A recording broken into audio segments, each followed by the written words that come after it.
I just remember being in Egypt and being in these temples and seeing these hieroglyphics and standing in the exact spots where so many ancients once stood. And it was rewriting me.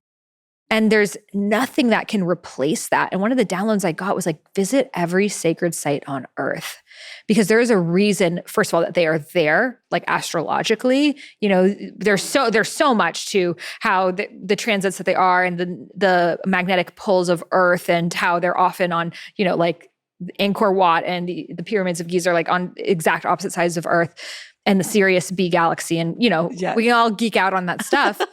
But it's also just, the physical transmission of being there and being surrounded by awe and something that is so much greater than you, that has been around far before you and will withstand past you. I think we lose ourselves in anxiety and overthinking and thinking, oh, what happened on social media or whatever is such a big deal, because we're no longer in these age-old sacred sites. That when you go there, it just puts everything into perspective, that you're like, wow, I am part of a bigger humankind that has been doing this dance with the same stories and the same patterns and the same, good versus evil battle that has existed since the beginning of time. And it's like, I am not alone and my problems are small. And that to me is the beauty of travel. Like, I just become a different person, an expanded version of me with every place that I go.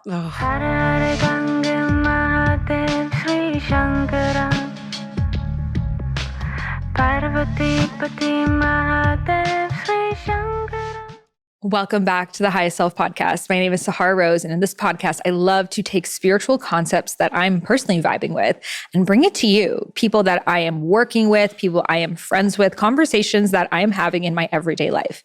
And for those of you who don't know, this year I have been on the road traveling for about a year now, trying to really suss out, where's my perfect home? Where do I want to live? So I grew up in Boston. I lived in India for some time. I lived in Bali for some time. I was in Miami. I came back to LA, and I was traveling all around the world: Egypt, Dubai, Trinidad, St. Lucia, Costa Rica, Lisbon. I mean, the list goes on. My passport is like a stamp, stamp, stamp, stamp. And while it's been fun, I'm not going to lie, it's been kind of overwhelming too. My Capricorn self is like, I kind of want a routine and like a gym I can go to and know the Wi-Fi is working. And it's like, we glamorize sometimes the digital nomad lifestyle, but it's beautiful. And like everything else, it has its shadows. And I feel like we are kind of in the spiritual community on this quest of like, where is our perfect home? Because we're feeling like there is this place for us where there is nature, where there's community, where there's people we vibe with, energy that works for this chapter of our lives, which, by the way, changes over time. You might have a chapter in your life that's very family focused, a chapter of your life that's career focused, a chapter of your life that's like explorative, introspective, the list goes on. And ever since I kind of started this digital nomad lifestyle, actually, which was in my early 20s, I was part of that kind of like Bali, India, Thailand community. It was always that question of like, where's the place? Like, where are we all moving? Like, where's the beach with Leonardo DiCaprio? And what I've realized is that it's different for different people at different stages of their lives. And then I learned about astrocartography. So astrocartography is literally the science of where is the best place for you to live according to your unique birth chart. And not just best, but different unique qualities that are based on different planets. So just like we all in our charts have our Jupiter and our Saturn and our moon and et cetera in different places, we actually have these lines around planet Earth where they are activated. So there are certain places for you that's going to bring out your Jupiter qualities, which is more of your career, your luck, your success. Certain places that will bring out your Venusian qualities, which is more of your love. Certain places that bring out your Saturn, your Mars, etc. So years ago, I learned about this. I looked at my astrocartography and it was really hard to read. Like, I don't know about you, maybe you've been on one of these websites too. It's like, especially if you're doing it on your phone, like just don't do it on your phone. Do it on your computer, first of all. But it's like all these lines and you're just like, I don't know what to do. And you're just kind of clicking around and then you sort of like throw it out the window. And then a few years later, I would kind of come back to it every year or something. I would like come back and I would like dive in a little deeper. I would go in, come back, dive a little deeper. And then very recently, a friend of mine, Gala, she told me, she's like, I'm moving to Miami. I'm like, what prompted that? She's like, I did this astrocartography session with this girl, Steffi. I was like, I need to do a session with this girl, Steffi. So we did a session and now she's here on the podcast and she's going to be teaching you how to read your astrocartography chart. So without further ado, let's welcome Steffi here on the High Self podcast. Hey. We love the Xenon hair. I know. I just watched Xenon. I was super inspired. Interplanetary, megastatic, hydrostatic. There's no gravity between us. Our love is automatic. Zoom, zoom, zoom. Make my heart go boom, boom. My supernova girl. Let's go on tour. We're ready. Well, since we started with that. I feel warmed up. Exactly. Okay, what makes you your highest self? Oh, creativity for sure. Divine creativity. But I love to tell stories. So I've always been like a writer. So I'll write like screenplays or short stories or poems.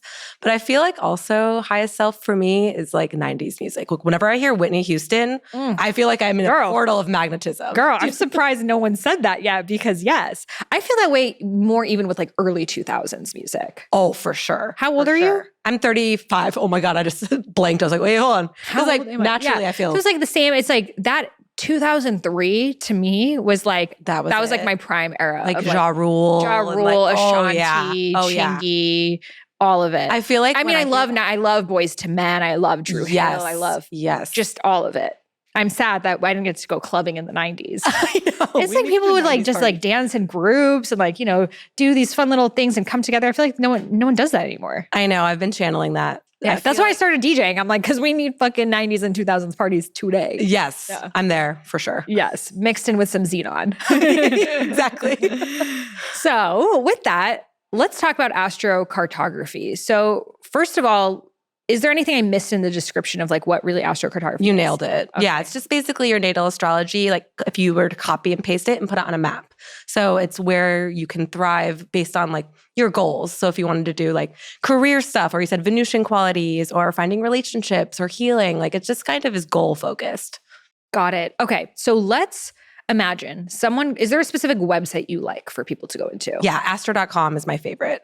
Because you can just Google it and then you're like you said, it's so confusing. You're like, what are all these lines and what are these colors and like, what are these glyphs? So Astro is the most like straightforward, I would say, to send people to. Okay, astro.com, put in your birth info. If you don't have your birth time, will it not work? Yeah, you need your birth time. You need your birth time. Yeah. Okay, so find your birth certificate if you don't have one. I will say sometimes people's birth certificates are a little bit off. Yes. Too. Yeah, I found that. So I would ask your parents, but then sometimes the mom and the dad have like completely different memories. Yeah. And you're like, it was morning. No, it was night. And someone could either be like a Sag rising or like a Scorpio. It's like very different. You're like, hold on. So yeah. So if you know your birth day and time, put that in, and then you're going to see a big planet Earth with a bunch of signs. What line should we start with? Or should we start with what are some of our favorite cities are and kind of look at that first? Yeah, so you can do either way. Like, so what I like to look at first is your hometown. Like, where did you grow up? So that for me, when I started learning astrocartography, I've never connected. I grew up in Michigan, never connected to my hometown. I love everyone from Michigan. Everyone's so kind and nice, but I was like, this is not it for me.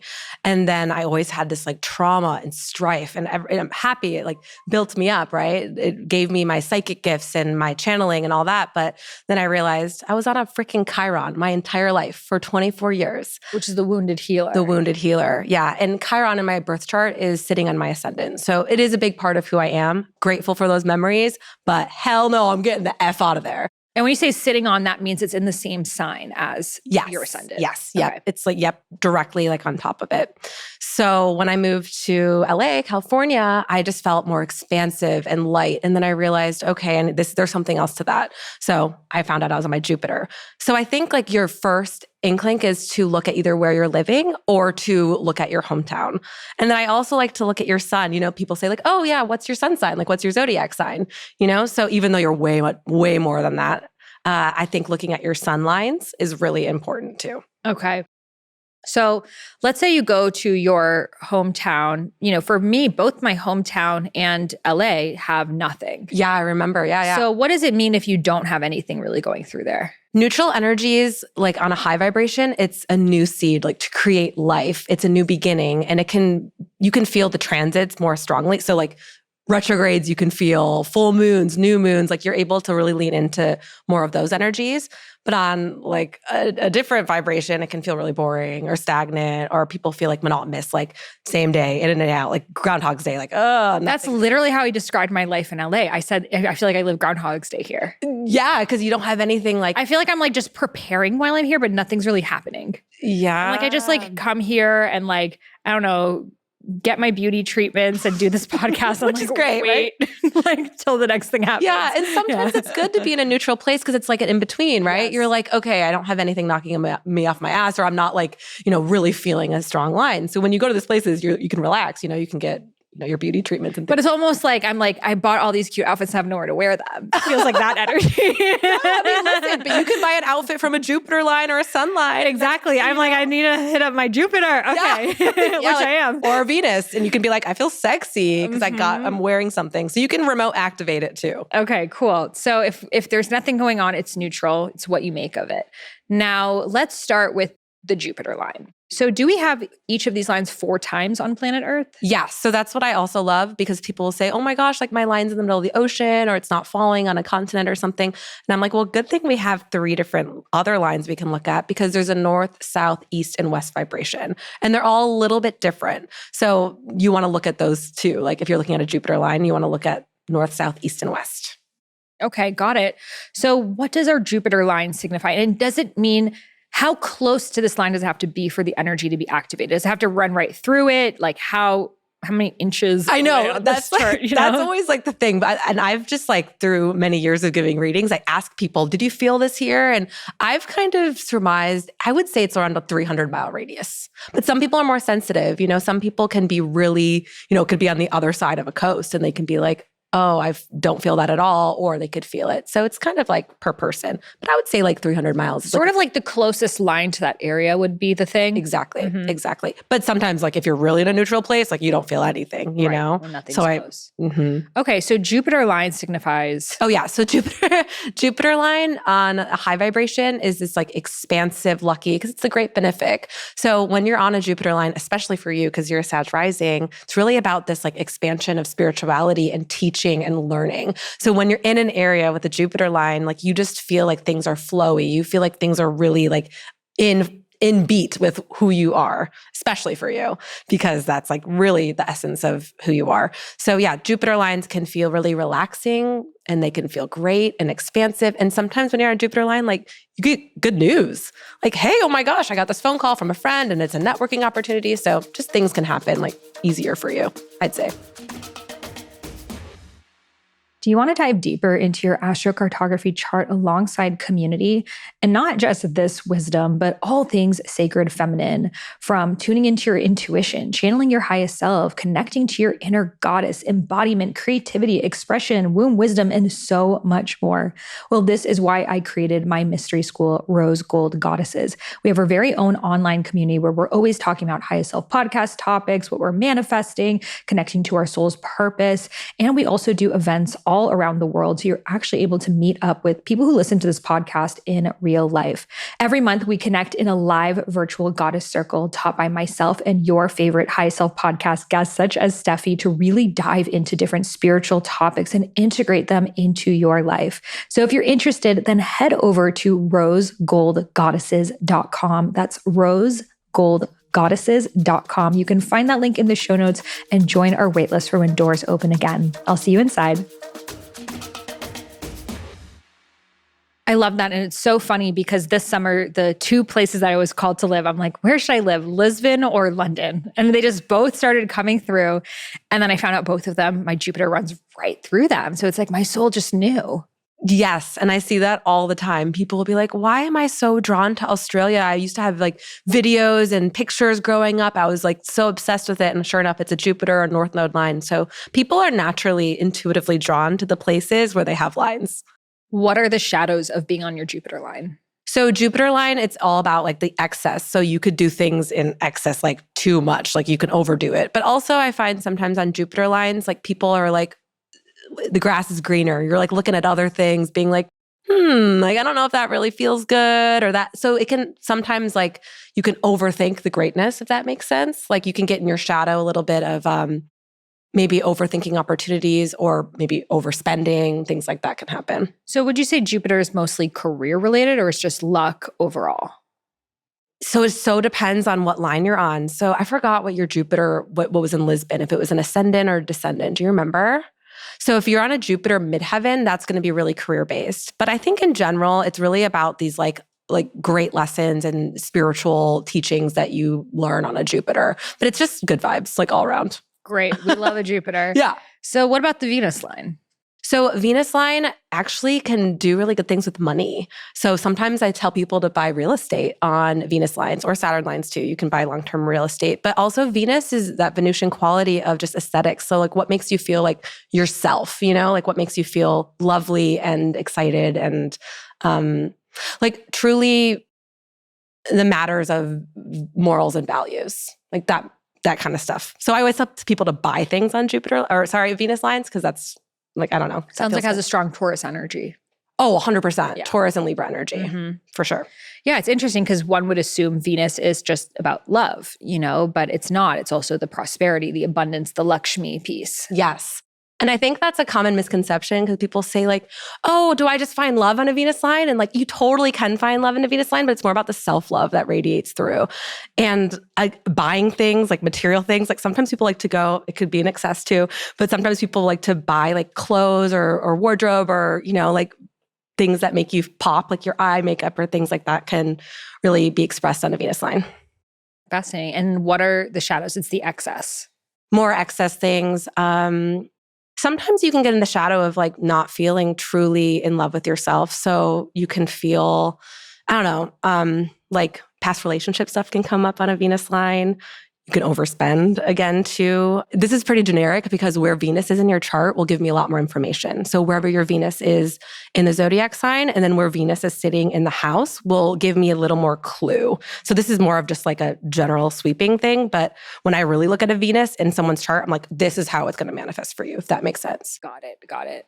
Okay, what is the Saturn line? So Saturn line is that big teacher. Sometimes Saturn line can be a little bit of like a hard or isolating. Sometimes you might feel lonely. When I traveled to my Saturn line, I instantly, there was a tornado. I had to shelter in place. I was like, what the heck?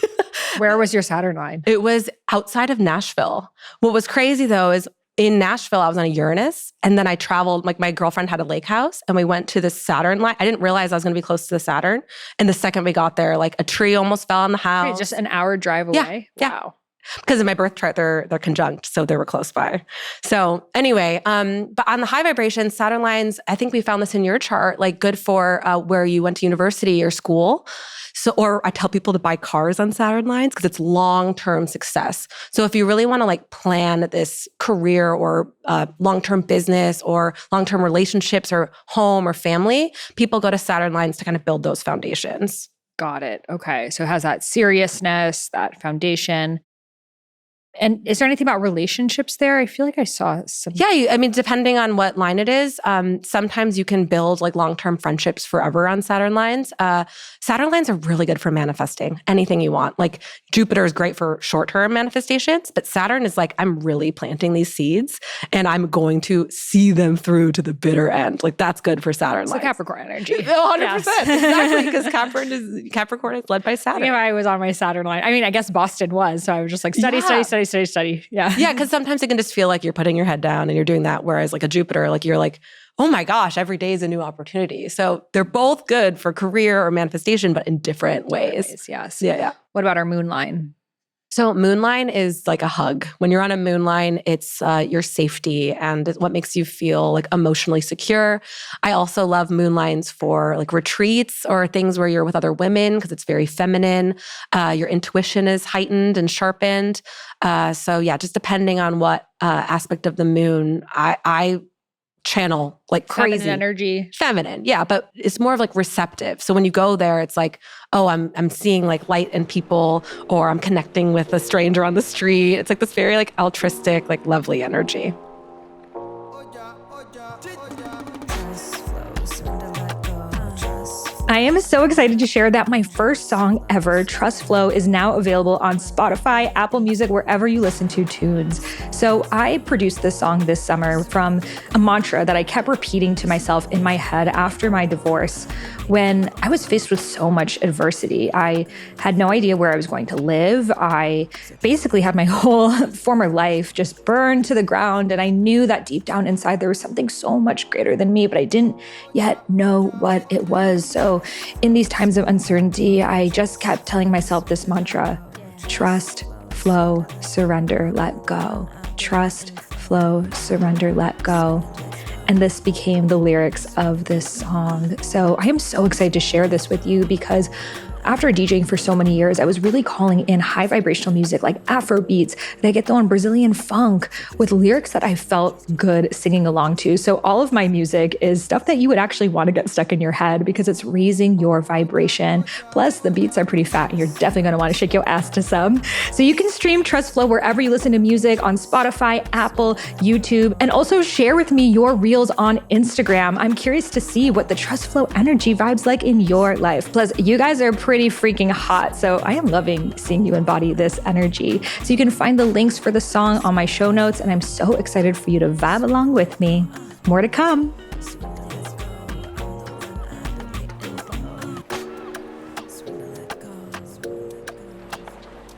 So trust your intuition, trust your inner wisdom, trust your inner guidance.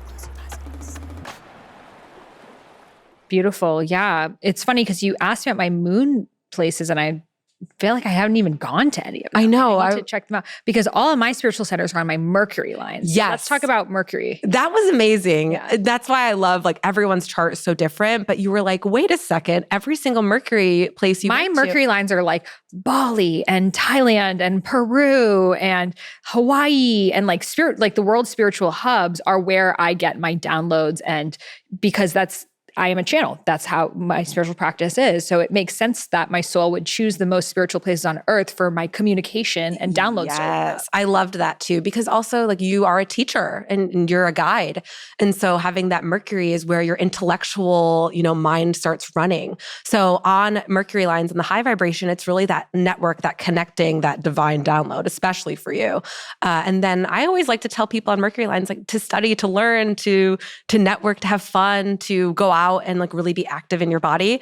Otherwise, sometimes on a Mercury line, you can be so busy up in your head, it's not channeled through your body. So I see people on Mercury lines get a little anxious or get a little like high strung or feel that frenetic energy that Mercury is so good for, but it can be like, oh, this is too much. So that's why those spiritual places for you are so in alignment. Like that's amazing that when you're there, you're like, oh, okay, tapping in. I'm like, I'm going to write a book. Right, exactly. And that's like so, Mercury for sure. Yeah, it's funny because you said you did not resonate with your Mercury. No, my Mercury, I felt a little more anxious. I'm naturally an anxious person. That's also in my birth chart. But on a Mercury line, yeah, I felt like that frenetic energy. And I wish I would have, channeled writing or singing or doing something that was like really using those gifts. But I think now I would just like network and like lean into the social media or the podcasting or things like that. Like that would be easier to express the Mercury lines. Right. It's like we have these energies. It's what do we make of them? 100%. Yeah.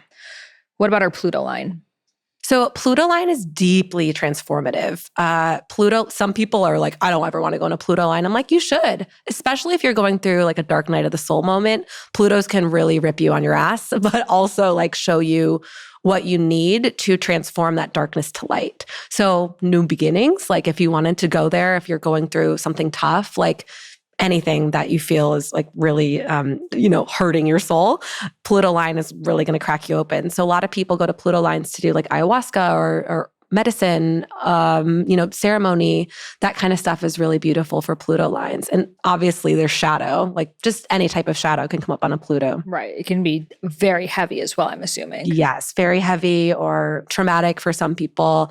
But there's no line that's like going to really, like I would never tell anyone to avoid that because there's so many other factors, not just in astrocartography. You have to listen to your own intuition in places and listen to your own inner authority. Like just and it's also to the culture of where that place is because a Pluto line, I don't know, let's say one of your Pluto line is in Zimbabwe and the other one's in Dublin. Like it's just, they're very different countries, so different things are going to show up. regardless of it being your Pluto line, you know? Totally. Yeah. Yeah. So that also has a factor. Yes. Where you are. Yeah. Yes. Now, what about Chiron? We mentioned that. Yeah. So Chiron, like you said, is the wounded healer. So Chiron is a deeply spiritual in a different way than Pluto. But on a Chiron, you can really kind of break open any of the ancestry wounds. So I personally feel like on Chiron is where you find like your like inner channel and things that really help you with any inner child wounds. But Chiron it's also a teaching place. So if you wanted to maybe like whatever hurt you or whatever you've gone through, like talking that out with someone or like saying, this is what I went through and this is the trauma I experienced and kind of working through that. Whereas the Pluto, you feel that deep on your skin, like you feel it. But Chiron, you're like, oh, you know what? This isn't like who I am. I'm not going to identify with that anymore. Like this isn't my trauma. Does that make sense? So Pluto is more your inner trauma. Chiron is maybe more ancestral. Correct. Okay. Yep. Mm-hmm. Yeah, I would say because it's called a wounded healer because it's something that you're meant to heal in your lifetime and then to teach or to grow with. So depending on where your Chiron is, like mine, for example, is in the 12th house, has a lot to do with like speaking my truth in situations or maybe even my spiritual channeling and like feeling uncomfortable with maybe my psychic gifts, things like that. So when you're in a Chiron, it's leaning into those psychic or leaning into whatever the Chiron wound is and really working through that. Do we have a south node line? You have a south node, but in astrocartography, no, like there is not a south node. Your lunar nodes are just kind of like all together. And you know, wherever there is a north node line, you're going to have the polarity of the south node, just like naturally. So when you're on a north node line, I feel like it encompasses both of those energies in your natal chart. Because my Chiron and south node are both in Cancer. So I was like, I'm curious to like where those spots are because it's like that's all my healing is around my ancestral lineage, the family with the Cancer element. So I'm like, gotta check out where those are for me. Ooh, wait, your south node then is my south node and Chiron are both in Cancer. Cancer, Yeah. as you said, whoa, yeah. And I remember too with your chart, your Chiron was really close to, I believe it was like a sun line, right, or something. Like your Chiron was really close to a line. Maybe we have to relook at it. we got to relook at it. Yeah. So. What about the sunline? Can you share a little bit about that? Yeah. So sunline is like your pure authenticity of who you are. It's like your lifeblood, your excitement, your play. So on sunlines, I always tell people like, just do what makes you have fun. Like whatever makes you shine, whatever, you know, that feeling is to you. But I also find on sunlines, like personally, when I go on a sunline, I feel like I want to have fun like with like concerts or events or comedy shows. So it's really just kind of like, I don't know, that inner child play, which is great. It's a very easy line to go to. That's why I say start with the sun. Okay. So it's an inner child line, your true expression, who you really are. Yes. And good health too. Like usually on sun lines, like you just feel great, like just naturally healthy. Is there any shadow to the sun line or it's pretty light sometimes line? It's like you're a little bit like clouded with your own thoughts and opinions. So it's not necessarily too much of a shadow as it's like, you know, maybe you're unwilling to compromise. Yeah. And then the north node line.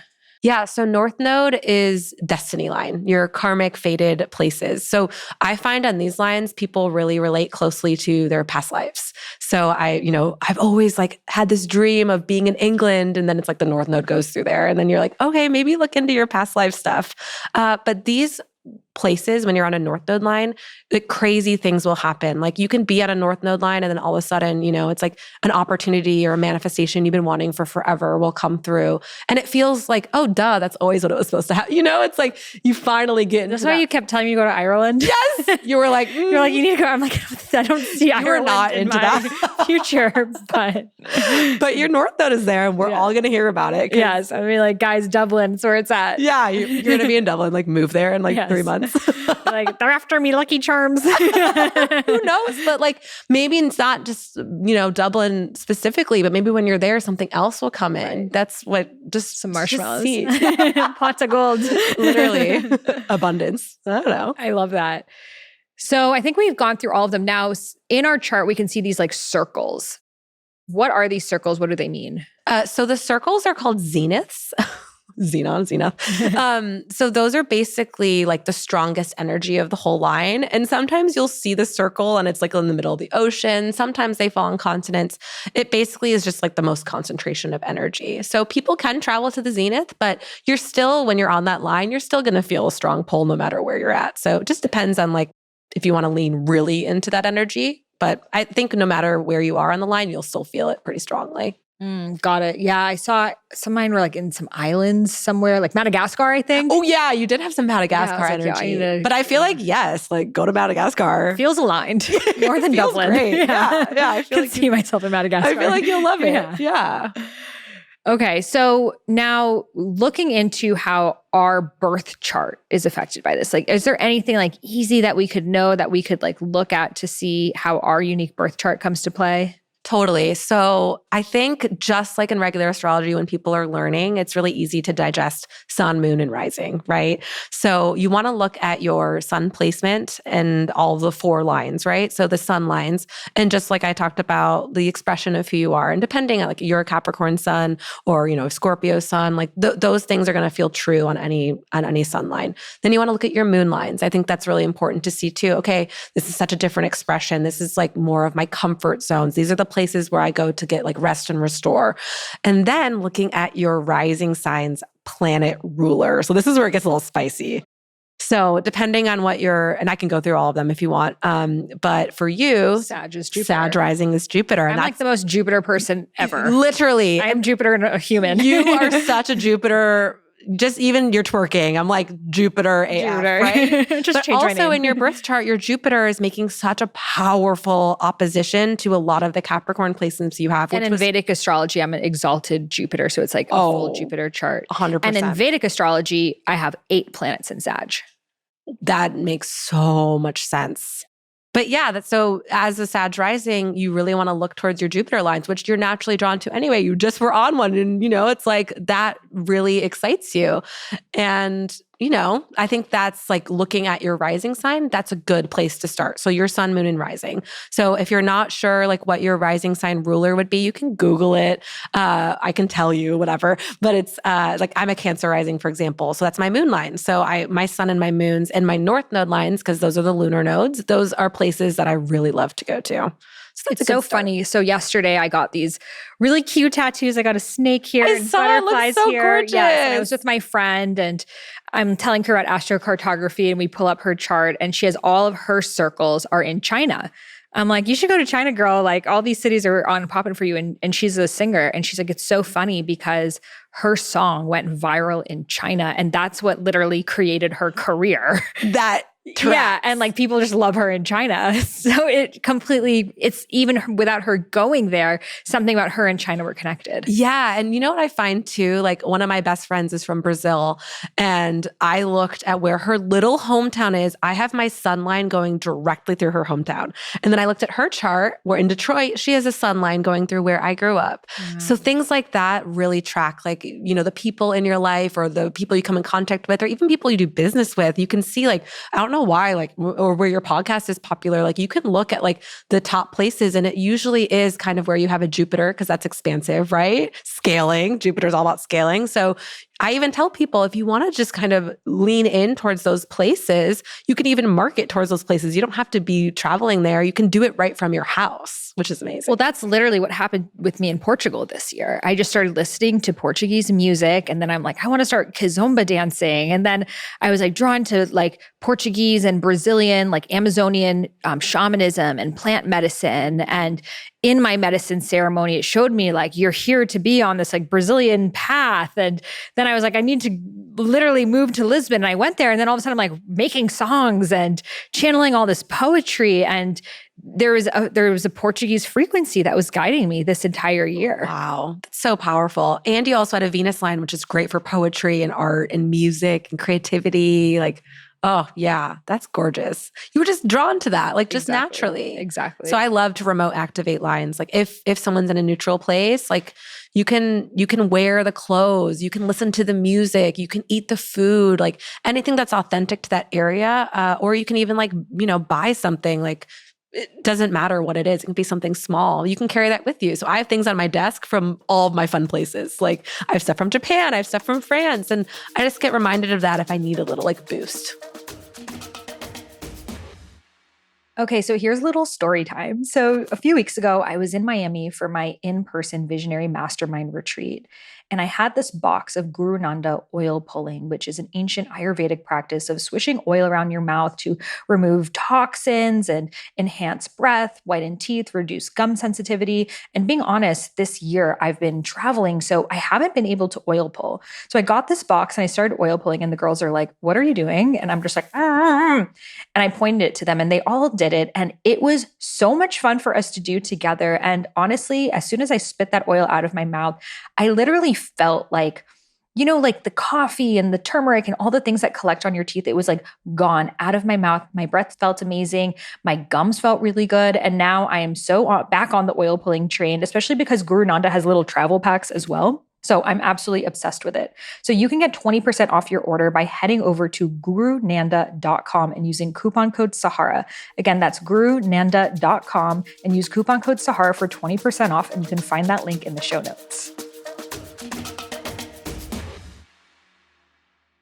So when you say remote activation, that's what you mean. It means to listen to the music, eat the food, watch the movies, be friends with people from that culture. And I feel like whenever I teach you about past lives, I say that's the exact thing. What are the cultures, time periods, languages that came easy to you? I mean, I know I have a lot of stuff in South America. And for me, I've always felt like Latina in my soul. Yes, I literally also am a Latina on top of the planet Jupiter.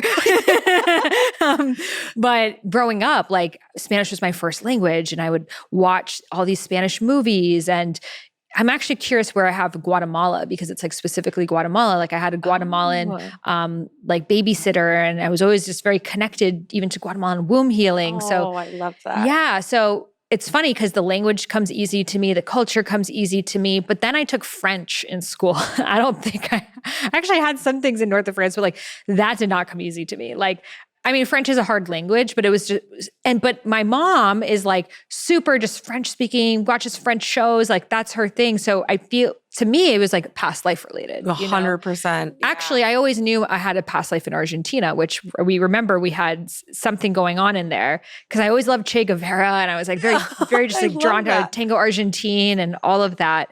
So I do feel our past lives, we also have different, whatever the lesson was from that lifetime, we probably have these astrocartography lines that are going through it, of maybe you were a mother in that lifetime, so you have some moon lines going through, or you had luck. Actually, someone told me, which I don't know if I resonate with this one, but I'll just share it. He's this amazing astrologer, Christopher Witecki. Do you know him? No. He's like OG YouTube astrologer. He's amazing. But I did a reading with him, and he was like, "You were a founding father of America." What? I'm like, really? Because I don't even like it here. Like not resonating at all. Not resonating. But maybe you're But he was like, but your whole thing was like bringing liberty and justice for all. Okay, now that makes sense though. I'm like, okay. But I'm like, okay, excuse me, I'm sitting with a founding father. Yeah, founding father here, oh my God, hey girl. Thank me later for all your taxes and shopping malls. Capitalism. Okay, for all of these GMOs in your food. Me, thank you. Founded this shit. Put my face on one of those rocks. Oh man, I would vote for you. I know, we need a bitch with a nose rig on one of these rocks, so let's be fucking real. So anyways, that makes sense that my Jupiter line's going through England, because that means I must have come over on the Mayflower. Oh yeah, yeah. I mean, when I founded this place. It really does make sense. Yeah, because I remember looking at your South America, and I was like, you had a past life here or something, because like you had so many crazy crossings there. I mean, yeah, it's wild how much it tracks. See, like my stuff is in Nebraska. I'm like, oh, okay, there's a north, which honestly, like that's amazing. I feel like there's going to be an activation there. But you know, your line's so funny. You just naturally knew like those Mercury lines, like those spirit places, wild. And I feel like if anyone looks at their chart, they will feel like a little bit of that resonance. Yeah. And what I like about the charts is it gives you options, that it doesn't mean every single place that I or you have a line going through. I'm like Dublin was my north node. I still feel nothing. It might change, but I feel nothing right now. Yeah. Or you were like Oslo, Norway. Oh yeah. Yeah. You were like, I kind of like that. Yeah. But I mean, a friend of mine did mention it, but I don't feel the draw yet. But maybe one day I will, you know? Yeah. And that's too like Pluto lines, for example. Like I tell people, like maybe later in life, like maybe take your family there. Or Chiron, maybe take your family, like, and actually heal some of this ancestry. Well, I never even thought about Portugal before this year. And then all of a sudden I'm just like, only listening to Portuguese music. And so it's like at certain time periods, just the codes come online. 100%. Yeah. And transits can help too, those push you in one direction or another. Or there could even be a place where you're on a Jupiter line and you're like, this isn't my vibe. Like, it could feel the low vibration, or maybe the people you're with, or maybe, different influences can come in. So, yeah. I mean, this is a little segue, but I feel like you would resonate with this.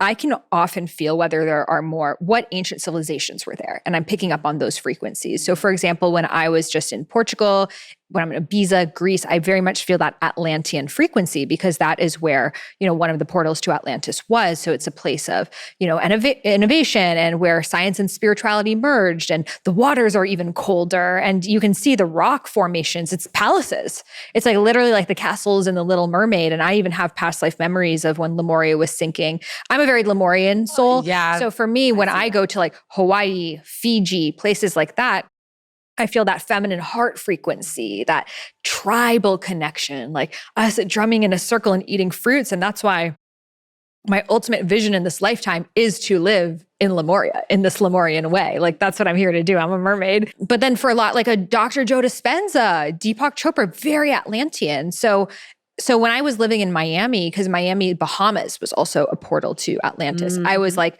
I felt like I was in Atlantis. It was channeling my Atlantean self that I was like, okay, innovate, build. Even like the buildings there are like tall and silver and structured and has that more masculine energy. Yeah. Whereas then the moment I go to like Hawaii or Bali, or there's like the Pacific in general, I'm like wild, free, tropical, feminine. So it's interesting how even those civilizations make a difference. Oh yeah, big time. That's so cool. I mean, just tapping in and feeling that. I mean, past life influence is so important when you're traveling. Totally. It's such a great modality, but at the same time, you have to use your inner intuition. And when you're feeling the call, like you were this year to Portuguese or that culture or the music, and, then you moved. So you listened. Yes, because sometimes we try to think of like that big, like, where am I going to live like permanently? And I don't believe we were really meant to be in one place. I mean, as human beings, we were always nomadic. We always move from one place to the next. I remember last year I was in Morocco and seeing the nomadic people and how, they set up their homes. So whatever happens, they can move to the next and move to the next. And I asked them, is it simply because of the water in different places or the food? And they were like, partially, but no, it's more just the way of living. Wow. And we sometimes forget that because just so the way that our society is set up is like you have a mortgage, you have a house, and then you're paying that shit off for like the next 30 years. You can't. Yeah. So I feel in this new paradigm, we are going to be a lot more location independent, and even finding ways that we can travel with reduced fossil fuel emission, because I think that's the biggest shadow right now. And it doesn't have to be this way. There actually is technology for us to be able to clean travel that is completely neutral, carbon neutral. It's just that that's not where our tax dollars and innovation is going, because there's still such, there's so much money to be made in oil. But I do believe that, hopefully we are going to be able to create these new systems that we can travel without it hurting the world. Because I think that's what people think of, like, I would love to travel that much, but I don't want to, get on planes and stuff. Yes. But even maybe it's just like taking a road trip, or like you said, you went an hour away somewhere else and you were on a completely different line with a completely different energy. Completely. And so even looking at like, what are the lines near you that you could get to? Yeah, and remote activating too. Like, I can't go right now because, I can't afford to travel, or Mercury is about to retrograde, or my kids have school. Like, there's all these things. That's why that remote activation is such a powerful tool. You can start as early as today, like looking at those places, putting out the background on your phone, listening to music, eating foods. Like, that's the best way. But even what you were talking about, with fossil fuels and things like that, that's changing because Pluto, and it just moved into Aquarius until 2043. All of this is going to be broken down, and the collective is going to be really important when it comes to like traveling and all of that capitalist stuff. It's no more. Hopefully, fingers and toes crossed. So you see travel becoming easier with time. A lot easier, and I think more accessible to everybody. Because I feel like since COVID, travel has become really hard. Yes. Like so many flight cancellations, yes. So many bags. My bags were both actually lost when I got to Portugal for like a week. And And everyone I knew was getting their bags lost this summer. And, a lot of flights are canceled. And I'm like, I feel like they're making it harder for people to travel because they want to like roll out this like, VR lifestyle where it's like, you never have to leave your house and just everything's virtual reality and you don't need to actually travel. But it's like, going to a sacred site versus seeing a sacred site in VR is so different. Like just going to a waterfall versus seeing a, screensaver waterfall. It's so different I don't think there's anything that can really replace like physical travel. Yeah. And just being there and experience it like for yourself, 100%. It's like, there's nothing quite like it. Yeah. And I mean, I do think we have hope. Like travel got really gnarly for a while after COVID with just all the restriction stuff, which they lightened up because, people were just like, no. Yeah. So but the collective, everyone was coming around and being like, even the tweets and things like people are uproaring together. Yes. Just very Aquarian, right? Yes. That the people were just like, no, we need to be able to leave our houses. We need to be able to travel. That I think the plan that they had did not work out. And now, honestly, if you are a conspiracy theorist, we can all say you were not a conspiracy theorist. You just had your eyes open. Yeah. And with that, like, I just remember being in Egypt and being in these temples and seeing these hieroglyphics and standing in the exact spots where so many ancients once stood. And it was rewriting me. And there's nothing that can replace that. And one of the downloads I got was like, visit every sacred site on Earth. Because there is a reason, first of all, that they are there, like astrologically. There's so much to how the transits that they are and the magnetic pulls of Earth and how they're often on, like Angkor Wat and the pyramids of Giza are like on exact opposite sides of Earth and the Sirius B galaxy. And, we can all geek out on that stuff. But it's also just, the physical transmission of being there and being surrounded by awe and something that is so much greater than you, that has been around far before you and will withstand past you.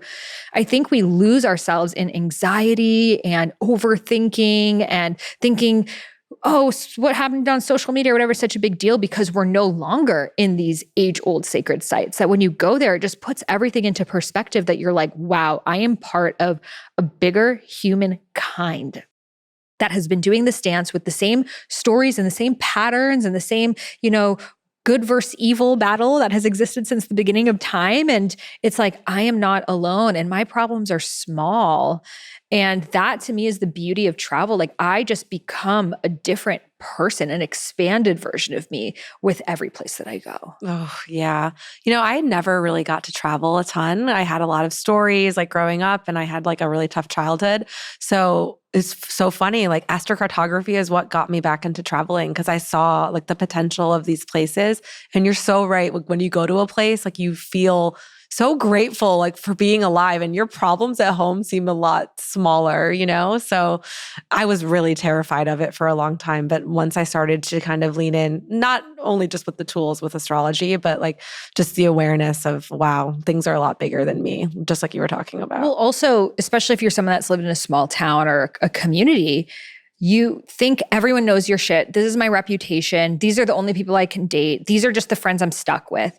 And then you travel and you're like, I can be a brand new person with a new identity, with new friends, with new everything. And there's so much freedom in that of like, you can start fresh at any moment and decide who you want to be based on who you are now. And I think we don't realize that. And sometimes I go to another country and it's like, there's like that freedom and that liberation. There's also the loneliness of it too, of like, no one knows me here. If I just died, like literally no one knows my name, No, and you think about it, because I'm often in countries by myself where no one knows me. So brave. And especially when I was young and a backpacker, it's like I was in a hut in India with rats in it. No one knows where I am. And I'm like, anything can happen right now. I'm on the back of random people's motorcycles because that's the most I can afford. I'm very lucky that I was safe. And so there is that other side of travel of like, it is the ultimate unknown and it's the ultimate surrender. And I am everything that I am because of those experiences. Oh, yeah. Oh, yeah. Surrender is such a big one when you're traveling because sometimes you're hungry and you're tired and you don't speak the language and I don't know what I'm doing. And so when you're there, you're like, okay, I just have to go with the flow. I have to just be in this moment. And for me, it's like that presence is so important when you're traveling, like looking at the people's faces or looking at cafes or looking at the streets, like how different it is. Like I love that feeling of just like not knowing that and being like, I love going to a grocery store in another country. Yes. That's my favorite. Like anywhere everywhere I go, I'm like, whoa, like even just what they hold valuable in their society. Yes. Like I was in Estonia this summer because I was teaching at Mind Valley, and they had so much milk, like full aisles of just not like almond milk. Like here we have aisles of almond milk, cashew milk, coconut milk. There's just like milk. Oh, just like straight milk. They love milk. Okay, cool. And so, but I couldn't read and understand. I was like, wow, this is very milk dominant society. Or like, certain places like France, like cheese, or a lot of countries are like, they have the fruteria. It's like only the fruits here. Only the meat here, only the bread here, only this. It's very American to have everything in one place, and it's all in plastic and it's refrigerated. Yes. The food miles, and it's old, and it lacks in flavor. That's like a huge thing. In the US, the food tastes like nothing. You go to Europe, you eat a tomato, you're like, this is delicious. This is God's gift. Literally. So true. That reminds me of, I was just in Japan and I really wanted to bring home miso. And I went to the aisle of the grocery store and there was just like thousands of miso. And I was like, what? And to me, I'm like, this is a miso aisle. I was like, this is the coolest thing. And then we came home and my boyfriend's like, that just seems like generic miso. I was like, I mean, I don't care. It's the coolest thing ever. And like, every time I'm using it and eating it, I'm like getting my Neptune line. I'm like, this is great. But yeah, it's so wild to walk into the store and be like, what is this? Yeah, even just like cultural things. I love learning about like sexuality in different cultures. So I learned that, in a lot of places on Earth right now, people are having less sex than ever before. And it's a huge problem because a lot of these countries are declining in population. So I was reading something how in Singapore, they give people on their work break these like love kits. And these love kits are these little boxes that have a shade for your car. Oh, some romantic poems. Okay. Some lube. A couple sex toys in there. I love it. To get people to go into their cars and have sex during lunch break, because rent is so expensive that most people live with their extended family in small apartments where there's just like maybe a curtain in between you. So they're not even husband and wives aren't having sex at home. So they're trying to get people to go into their cars just to keep the population going. So I'm like, stuff like that it's same in Japan. Like there's a lot of people who prefer to have relationships with sex toys or these like digital app things, which is like the movie Her. If you watch that movie, it's such a good one.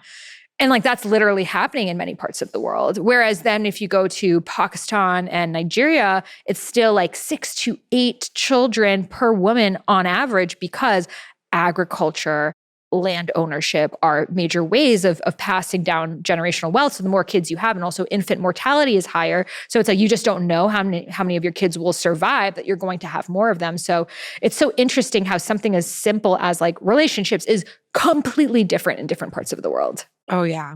And people have such different experiences too, like going there. Like you and I could have such different experiences in the same place. Could be because of lines, but also like experience. Well, that's one thing I've seen about Bali. I feel like, same.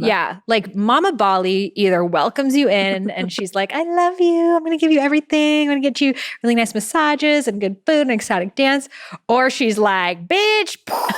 What I find is she's really nice at the beginning, but when it's time for you to go, she will kick you out. And if you overextend your welcome, she will kick you out because you're not supposed to stay there, because Bali is really for the Balinese people. Like the fact that so many expats are buying up all of the land and making it inaccessible. I think Mama Bali does not like this and polluting it. So I feel like it's a portal for us. It's a womb. I feel like that feminine womb energy while I'm there. I've never overextended my welcome. I've always had positive experiences, though I noticed at the Siam River in Ubud. Have you ever been to Bali? No. So there's a river that's running through Ubud. Ubud is like the spiritual hub that like kind of everyone goes to. It's where Yoga Barn is. It's where Eat, Pray, Love was. So the Siam River is known for having some form of demonic force there. So it's interesting because the last time that I went there, I just felt this like, I can't stay here energy. It was just like this like darkness, this like sadness, this like grief. It was like it wasn't negative. It was very like Pluto and Chiron, but it was just like, I can't deal with this right now. So then I left to another part of Ubud and like it completely shifted the energy. But a friend of mine, she was staying there and she felt like she was like almost getting like astral, like, when you can't, when you wake up and you can't. Oh, yeah. Sleep paralysis. She was getting that. And she was seeing this like that being that I've never had sleep paralysis, but a lot of people, I see this like dark being. Yep. And a lot of people see that dark being near the Cheyenne River. So it's interesting how certain parts have different energies. And the Balinese people know about this. That's why they're always doing offerings to the spirits. It's not just for fun. Like they are communing with the spirits. Bali is a spiritual portal for a reason, because these spirits have been fed and talked to and nourished. And we can't just go there and be like, oh, I'm just playing with the spirits. Like, it's no joke. You know? God, I wonder what happened if I go there because that's crazy. I have people say they love it or hate it. Just like you said, it's such a like yes, no, black and white for people, which is wild. Yeah. I mean, and then I think everywhere can have those things, different time periods of your life as well. Yep. For me, like France has always been a rough one. Interesting. Whereas everyone's like, I love Paris, like Emily in Paris. And I have a lot of family, like my dad's brother married a French woman. So like all my cousins are French. We used to go to France growing up. Like it was a big part of my life. And I just, something about it. There's something past life. I was just going to say it's the deep past life the stuff. Founding father past life for sure. I was like, you were in London and France. Well, no, I actually feel that I was a slave in France. I feel that energy when I'm there. Oh my gosh. Yes. Like I feel like an oppression. And even like growing up in Boston, like I was very connected to learning where the Underground Railroad was, because it actually ran right through my town. So I was like, I always wanted to know like what houses were a part of it. Also very connected to the Salem witch trials, which definitely I think a lot of us were connected to that. So it's interesting, like the astrocartography can like often like confirm and play into these like intuitive hits that we're getting about different places. Oh yeah, easily. I see it all the time with people. But yeah, like France is a big one. Like people are like, oh my gosh, I feel so connected. Actually, when I went to France, I've always felt connected to France. And my partner was like, I have no connection there at all. So we had to compromise. He really wanted to go to Spain. I really wanted to go to France. And there was this random town we were in like on a train. And I looked over at it and it was this house. And I had, no idea what it was. And I just started sobbing. And I was like, and then I had this flashback of my past life, like my family coming home, and I was like this young man going off, and like it was crazy. And I'm sobbing on this train, like reading a book, and my boyfriend's like, "You good?" I was like, "I'm good. I'll tell you later." Like just my past life remembering. But it's funny how he was like, "I don't like it at all," and it was probably his past life, like having a disconnect there. So for me, I always felt that way with India. Like I look very Indian, and I do have some Indian like lineage in my DNA. But my parents grew up in Iran. But when I was a kid and I was in Iran, my mom told me the people were like, "Does your daughter have an Indian teacher or something?" She's like, "No, why?" They're like, "She has an Indian accent." And so I looked Indian. I started practicing yoga when I was 12. Like I would watch Bollywood movies and cry. Like listen to Indian music and just like feel it in my heart. I'm like, oh yeah, pia, like feel it in my heart. And then, started going to India when I was in college, and deep past life remembrance. And I remember once I went to this, it's now a hotel, but it was a former palace called Rambagh in Jaipur. And it was one of the last palaces that the Maharani, the royalty of India, Maharani Gayatri Devi lived in. And the moment I got there, I knew my way around. I knew where the bathrooms were. I knew everything. It was like full past life remembrance of like being in this exact temple as the Maharani. And feeling, and even looking at her picture, I'm like, oh my gosh, she even like looks like me. It was so crazy. And I mean, my career started in India of me studying Ayurveda and writing books on Ayurveda. And even I dedicate my books to India. So like deep remembrance there. And I've had so many dreams of me flying over India. And once I had a dream and it showed me the Sarasvati River. And this was years ago and I Googled it. I'm like, where is it? This river dried up thousands of years ago. And it was like, that's where your soul is from. And guess what? That river is where the Vedas were originally written. Oh, chills. And I have seen a past life vision of myself under like a bodhi tree there, teaching like a little gurukul, a group of children. I was like teaching them Vedic wisdom. I was like a rishi then. And I also have a memory of being a man, and we were transcribing the original Ayurvedic wisdom in the Shraka Samhita. And they were turning it like, they were merging it with religion. And I did not like that because to me, it was something that was an earth-based wisdom and it was not meant to be with religion. It was not meant to be patriarchal. And they were like, well, no, this is the way that they want us to transcribe it. So we have to do it this way. And I said, one day I will come back as a woman and I will bring Ayurveda back to the people. And that was the first part of what my entire career was about, of like writing this book and writing another one and writing another one and like helping one of many people bring Ayurveda back to the people as a woman. So it's like stuff like that. It's like your soul just knows like the incomplete dharmas that we have here, that we just, it's like my soul just knew India. It was like, you need to get back to India. You need to find your way. And then when I'm there, now you're going to get sick. Now you're going to learn about Ayurveda. Now you're going to write a book about Ayurveda. Now you're going to this to complete. And then I could feel when that soul contract was complete, when I had then brought it to the amount of people, the specificity of people. I don't know who, but I could just feel it was like, that Dharma is complete. Now it's time for you to share about your Dharma journey. I was like, well, everyone wants me to talk about Ayurveda. Like, I'm not an Ayurveda person. I have to keep talking about the doshas. And it's like, no, now you're supposed to talk about how you wrote this book on Ayurveda. And then it's like the next transition. And then I did that. And then I could feel, the next one was about the divine feminine, the sacred feminine. The next one's been, and it's like life gives you these different lessons and these different teachings. And then we're drawn to certain places that bring out certain codes that only that place and culture and time period can unlock. I'm trying to remember in your chart, don't you have a Pluto going through India? I think you did. I definitely had a bunch of stuff in India. Wow. That's an incredible story. Yes. I love that. And I like that you said too, like the chapter's closed, like that's completed. Because sometimes it's hard when you get that past life remembering to like let it go. Yeah, I remember, everything for me was about India. All I did was practice Ashtanga yoga, study spiritual scripts. I, dressed in that style. And then going away from it, it was like, no, but this is who I am. Like so much of my identity was tied to it. And I remember like I had some friends that were very into the Egyptian spirituality. And I was just like, that doesn't resonate. Like, I don't know. And then after my divorce, I was supposed to be in Bali, but the day of my flight, I got an intuitive hit that I am not meant to go to Bali. And they were like, well, we can't cancel your flight, but we can change it somewhere that Air Emirates can fly. And I'm like, okay, shit, where can I go? I guess Egypt. I was not even thinking about Egypt before. It was just, I needed to go somewhere that the airline would go. I mean, nothing is coincidental. Yeah. But I think your Egypt was on a Neptune line. Yeah. Which is literally all like spirit hits. But I could feel that I needed to go to Egypt to heal my relationship with the divine masculine.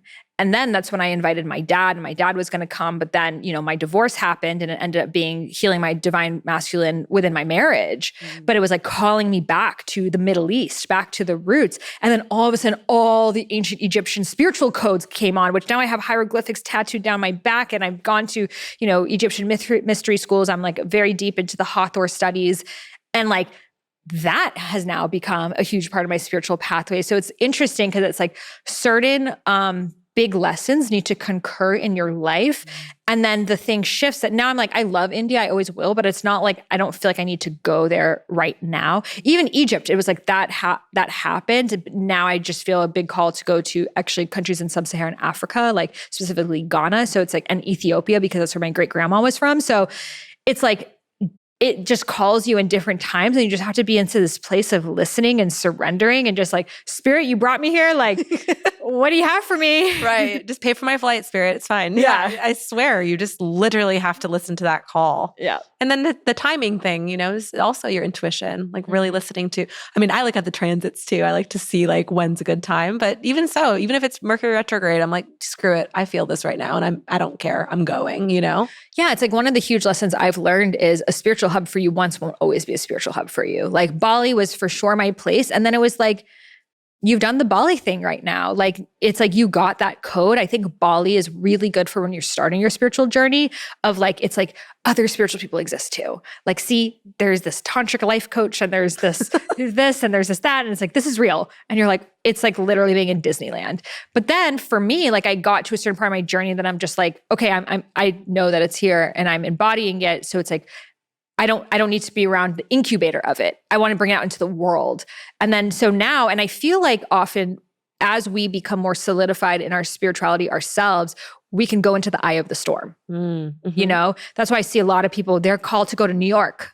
I'm called to go to London, you know, called to go to the most metropolitan places because we're like, oh, that's where these codes are needed. We can always go back to the Balis and Egypts and places like that and get our retransmissions. Totally. But then it's like, how can I bring it to the place that has not seen the light of day? Yeah. And hold that, be that code and that crystal in that place. Yes. And you might even be drawn to a certain line over and over again. Yes. Like I'm super drawn toward Korea, and I've always been drawn toward Korea. Kind of like see that with the hair, actually, now that you say that. I know. Wow. I know. You do look like a K-pop star. That is such a high compliment. Thank you. Yeah.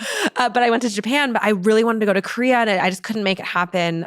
But my entire life, like my Saturn line is on Korea. So I never really knew from the tornado experience things, you know, I have a lot of Cancer in my chart. So Capricorn for me is an opposition. And that Saturn lesson has been one of the things I really had to learn, especially after my Saturn return and things like that. And I got hired by a Korean company and I worked for them for like 6 years doing their social media and things like that. And I just keep getting drawn to Korea. You like kind of look Korean in this weird way. Okay. Because I feel like we often look places from our past That's so lives. interesting. You know, like obviously you're not Korean, but it's like something in your essence feels Korean to me. Yeah, so I have to go there. But then I moved down to South Bay in Los Angeles and there's a bunch of like Korean restaurants and I've just been obsessed with the culture. So yeah, just kind of like with you in India, it's like you have to listen to those calls. Yes. And for me, I'm like that Saturn lesson and using Saturn as a teacher is what I need right now. I've mastered the moon. I've mastered all those other things in my intuition. Now I need a little more pragmatic lens. I need little more, you know, of that harder long-term productivity in my life. So I love that we can work with it. What do we need right now? And it's like, sometimes it's like, if you have a hard time with the Capricorn, with the getting shit done, it's like, let me find my Saturn line and go there. If you have a hard time doing the shadow work, being honest with yourself, find your Pluto line. If you have a hard time, you feel stuck in your life, go to your Jupiter. If you have a hard time with self-love, go to your Venus. It's like, how cool is that? That so like cool. Our birth charts like set us up to go to these different places to get different activations. Like it's so amazing. We're on this like scavenger hunt around planet Earth. It's like living on in Easter. I love it. Literally scavenger hunt. And it's so cool to hear different people's stories about traveling, especially from a Sag rising. Oh my gosh. Like I sit here and listen to your stories all day. So interesting. But just even people's hometowns and their experiences and then looking at their natal chart and how that's being expressed in their natal chart. Because you can look at the lines, but like you're so much more than just your lines. Like, and the globe is so amazing. But like where it really like pops in your natal chart and the transits and things like that. Like there's so many layers. I love it. So I could talk about this stuff forever. Literally it's so forever. fun. So where can listeners connect with you, do a session with you and learn more? Yeah. So you can find me on Instagram, spirit_sis, TikTok, Spirit Sis, my website, spiritsis.com. And I also have a podcast called Psychic Scoop. Love it. You can find me there too.